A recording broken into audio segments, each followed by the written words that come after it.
मौत और अपनी कब्ज़ रूह से कराहत रखता है।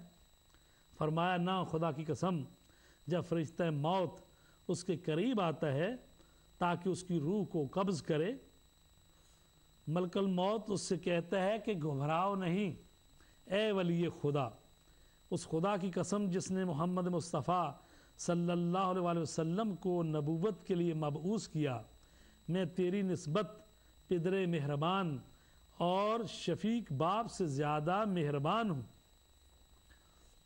आँखों को खोल और देख, जब वो निगाह करता है उसके सामने रसूल खुदा अमीर अल-मोमिनीन पंजतन पाक और आइमा तहार की जो शबी हैं उनके सामने मुमस्सल हो जाती हैं और उससे कहा जाता है कि ये रसूल खुदा हैं, ये अमीर अल-मोमिनीन हैं, ये सैयदा कौनैन हैं, ये हसन हुसैन हैं और ये इमामान हैं, ये सारे तेरे रफ़ीक होंगे।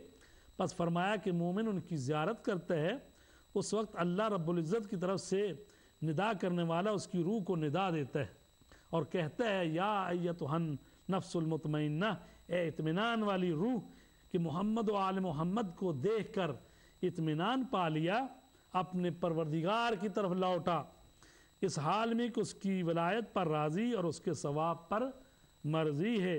बस मेरे बंदों में शामिल हो, यानी मोहम्मद व आल मोहम्मद के ज़ुमरे में शामिल हो जाओ और जन्नत में दाखिल हो जाओ। बस उस वक्त कोई चीज़ भी उसे मरने से और मनादी करने वाले की निदा से मुल्हिक हो जाने से ज़्यादा महबूब नहीं होती। ये हदीस महासने बरकी में है और तफसीर कुम्मी जिल्द 2 में भी है। तो अज़ीज़ान गिरामी, हमें इस दुनिया में अपने आप की मार्फत हासिल करनी है और अपने नफ्स को नफ्स लव्वामा से नफ्स मुतमइन्ना की तरफ सैर देनी है, उसको सैर व सलूक करना है ताकि हम उस तरफ जा सकें। ये हमारे ब्रादर शमसी साहब ने सवाल किया था कि जो लोग सहाय सित्ता को नहीं मानते, बाद लोग सवाल करते हैं, काल करते हैं कि जो सहाय सित्ता को नहीं मानते वो काफिर हैं। तो गुजारिश ये है कि ये सहाय सित्ता को आसमानी किताबें तो हैं नहीं, ये तो रसूल करीम सल्लल्लाहु अलैहि वसल्लम की वफ़ात से को 200-250 साल बाद जाके ये जमा हुई हैं। ये बुखारी जो हैं, सही बुखारी लिखने वाले इमाम बुखारी, उनकी वफ़ात है 256 हिजरी। तो उन्होंने ये किताब में हदीसें जमा की हैं। तो कहते हैं मैंने 8 लाख के करीब हदीसें जमा की और उसमें 7200 कुछ हदीसें वो लेके आए हैं। तो यानी वो जो हदीसें जमा की हैं उसमें भी उनके मेयार पर भी सारी हदीसें पूरी उतरती नहीं थी, चूँकि इस कदर रसूल करीम पर नौज़बिल्लाह झूठ बोला गया है। ये लाखों हदीसें 8 लाख 10 लाख ये कहाँ से आई थी? ये वो बनी उमैया की फैक्ट्रियाँ थीं हदीसें बनाने वाली, जो कि ऐसी जाली और झूठी हदीसें बनाती रही हैं।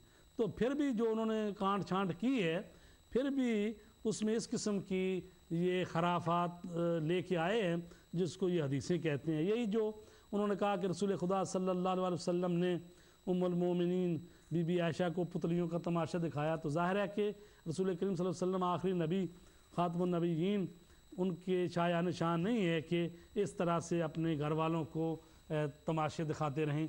तो ये ऐसी हदीसें हैं जो बनी उमैया ने बना के कोई बीबी आयशा के नाम पर थोप दी है, कोई किसी के नाम पर, और ये जो बुखारी वाले हैं ये उसको जमा करते रहते हैं।